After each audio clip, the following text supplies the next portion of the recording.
Welcome to On the Couch, a regular catch-up where we discuss the issues facing media, marketing and advertising and hopefully provide some solutions.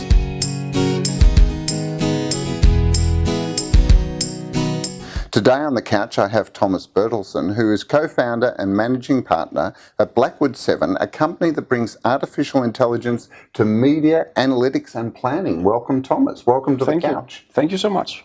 Look, we've heard personally a lot about Blackwood 7 since your launch, but can you explain a real-time AI-powered predictive media planning software? What does that actually mean?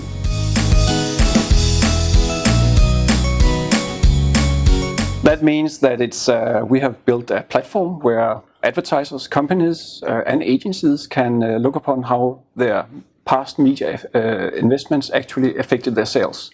And based on that, predict the outcome of future media campaigns and optimize future media investments based on the historic effects. And I can imagine that with the increasing complexity of media, having a platform like this would be such a bonus for anyone investing in media. Yes, you can say all the hard work measuring the synergy between media, offline media actually have an effect of how your performance of online media and your online media investments actually performs. That is quantified by the model. So this very complex media landscape, some media actually affecting other media's impact, that is captured by the model and quantified. So how have your clients, and you've got some big advertisers that have come on board with Blackwood 7, what's been the biggest benefit that they've played back to you of using the platform?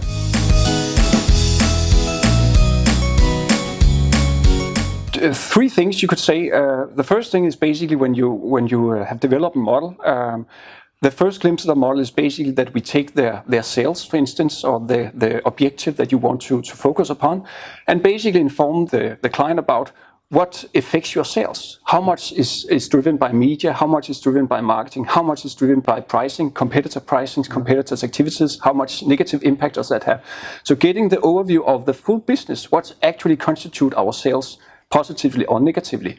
That's the first eye-opener. But then naturally the media insights, seeing how different media affects your business differently, seeing which media does not perform, which performs very well, sometimes it's very different from what you actually think, because I guess you think all media performs well since you use them. So that's the eye-opener number two, that you basically can see that we should stop using this type of media, and instead we should basically focus on this type of media. That's the second eye-opener. And the third eye-opener is the fact that marketing suddenly becomes very data-driven and very business attached. In some rather large organizations, marketing is sometimes very often detached from the operation and the business, because you're uncertain about how marketing affects your business, and suddenly you're back in the game. And that's the third big eye-opener when we start working with clients. That seems to be the sort of thing that would appeal to all advertisers, or do you find that there's particular categories of clients that are more interested in the platform than others?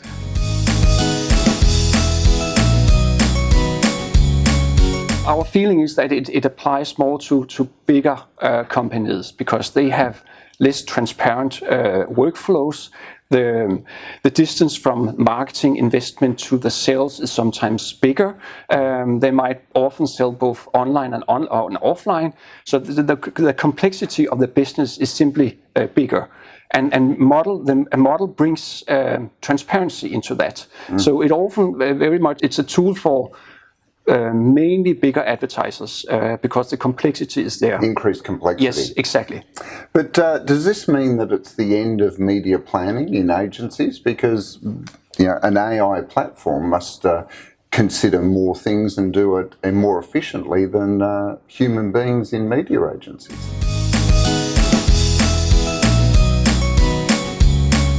It does, and it provides a rather huge uplift. On average, we will see that the media uplift on sales can be increased by 20-25%, sometimes even higher. Wow. But it's not the end of media planning, because the model gives you recommendation of what you should do in the future based on the past. But you might already know that your future has changed or will change because a new competitor has arrived. We have new creative material.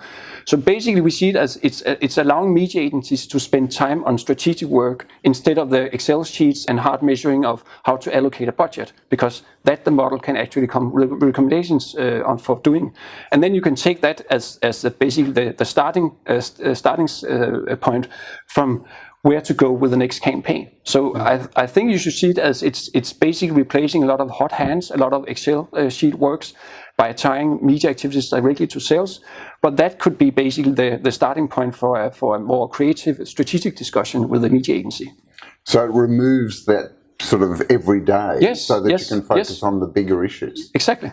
Fantastic. So if there's an advertiser watching this video that is interested, what would they need to consider, or how would they get started if they wanted to use the Blackwood 7 platform?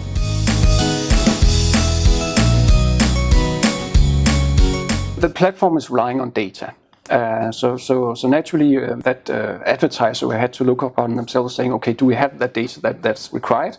And many advertisers think, "No, we don't have that data," but it's there. Data sits somewhere in systems, maybe not in the marketing department, but it is there. So it's basically a matter of finding the data and structuring the data, and then let the model begin what it does best, basically digesting data and quantifying the different effects. But the starting point is basically to see, okay, what is the objective? What should we measure? Is it sales? Is it transactions? What is the main purpose of us as a marketing department being here? And it could also be that, no, we also want to measure the branding effect, because we believe that branding might have a role, at least a long-term role for stimulating sales. So one of the objectives to follow the KPIs to monitor might be a branding variable that you put into the model to see how branding actually affects your sales. So the starting place is basically to know, why are we here? What should we measure our effort upon? And then take it from there. Very exciting times. Thanks for sharing it on the couch. Thank you for seeing me. And thank you for joining us on the couch. Make sure you subscribe to the YouTube channel and stay tuned for more On the Couch coming very soon.